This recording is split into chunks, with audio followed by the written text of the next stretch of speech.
আসসালামু আলাইকুম। কেমন আছো বন্ধুরা? আজকে শুক্রবার স্বভাবতই ছুটির দিন, সবারই ছুটির দিন, কিন্তু মহিলাদের ছুটির দিন হয় না। মহিলাদের কোনো দিনই ছুটির দিন হয় না। শুক্রবার দিন সবাই একটু রেস্ট নিলেও মেয়ে মানুষদের কোনো তেমন রেস্ট নেই। অনেক রান্না বাড়া কর্ম করতে হয়। এই যে আমিও শুক্রবারে রান্না চাপিয়ে দিচ্ছি, রান্না করছি গরু মাংস। এই যে দেখুন, আমি পেঁয়াজগুলো কাটে দিয়েছি, আমি রসুনগুলো গোটা গোটায় দিয়ে থাকি। এই যে আমি আস্তে আস্তে সব মশলাগুলো দিয়ে দিচ্ছি, সব গুঁড়া মশলা। লবণ দিয়ে দিলাম পরিমাণ মতো, তেল দিয়ে দিলাম, সুন্দর করে মেখে দিব।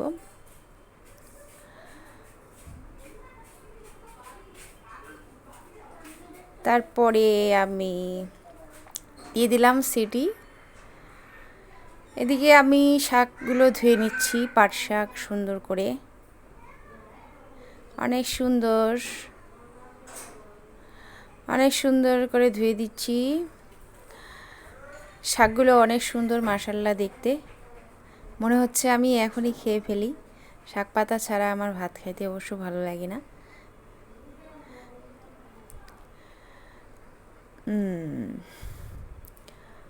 এখনও ধোয়া হচ্ছে না, এদিকে সিটি পড়ে যাচ্ছে।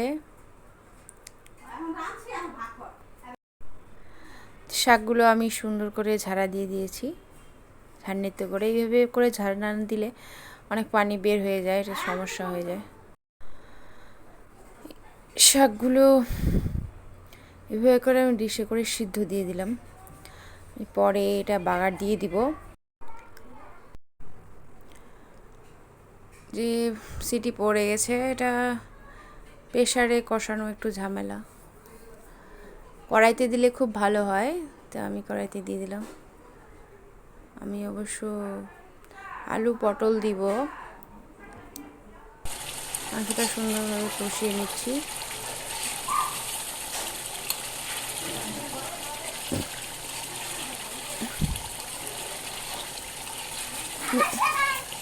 নিয়ে যা চামচ নে। মাংসটা আমি সুন্দরভাবে কষিয়ে নিচ্ছি, দেখেন, দেখে লোভনীয় লাগতেছে, অনেক মজাদার। এরপর আমি এখানে আলু পটল সব কিছু দিয়ে দিব।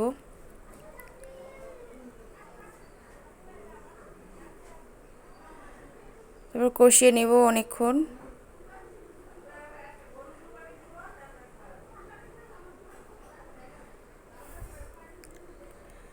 এদিকে আমি পেঁয়াজগুলো বেরেস্তা করে নিচ্ছি শাকের জন্য।